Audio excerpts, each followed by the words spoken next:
বৃষ্টি থেমে গেলে ছাতাকে যেমন বোঝা মনে হয়, প্রয়োজন মিটে গেলে মানুষকে।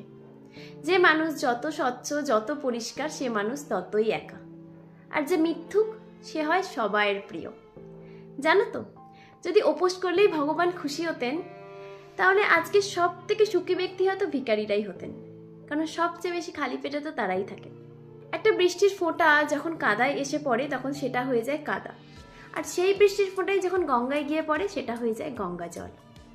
জলটা তো একই, কিন্তু পরিবেশটা ম্যাটার করে, যে তুমি কখন কার সাথে মিশছো। দেখতে তো দুজনেই কালো, কিন্তু আওয়াজ বের করলে বোঝা যায় যে কে কাক আর কে কই। ঠিক সেরকমই মানুষজনের ব্যবহার আর আচরণ দেখে বোঝা যায় যে কে আসলেই শিক্ষিত ব্যক্তি নাকি মূর্খ। যে সত্যি কথা বলে তাকে একবার কষ্ট করে হলেও সত্যি কথাটা বলতে হয়।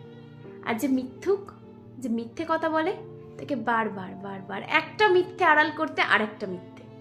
মিথ্যে কথা বলে তুমি পরকে খুশি করতে পারো, কিন্তু কখনোই আপনজনকে নয়।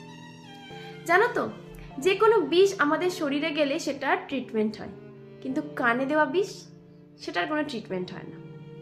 মাঝে মাঝে মনে হয় যে খারাপ সময়টা হয়তো আসা উচিত লাইফে। সেই খারাপ সময়টা এলে তুমি বুঝতে পারবে যে কে তোমার আসলেই আপনজন, আর কে আসলেই তোমার আপন হওয়ার জাস্ট অভিনয় করে চলেছে। কে বলে গো যে শিক্ষা শুধুমাত্র বই পড়েই পাওয়া যায়? আমাদের জীবন আর পরিবেশ আমাদেরকে যে শিক্ষা দেয়, কোনো পাঠ্যপুস্তক সেই শিক্ষা আমাদেরকে দিতে পারবে না।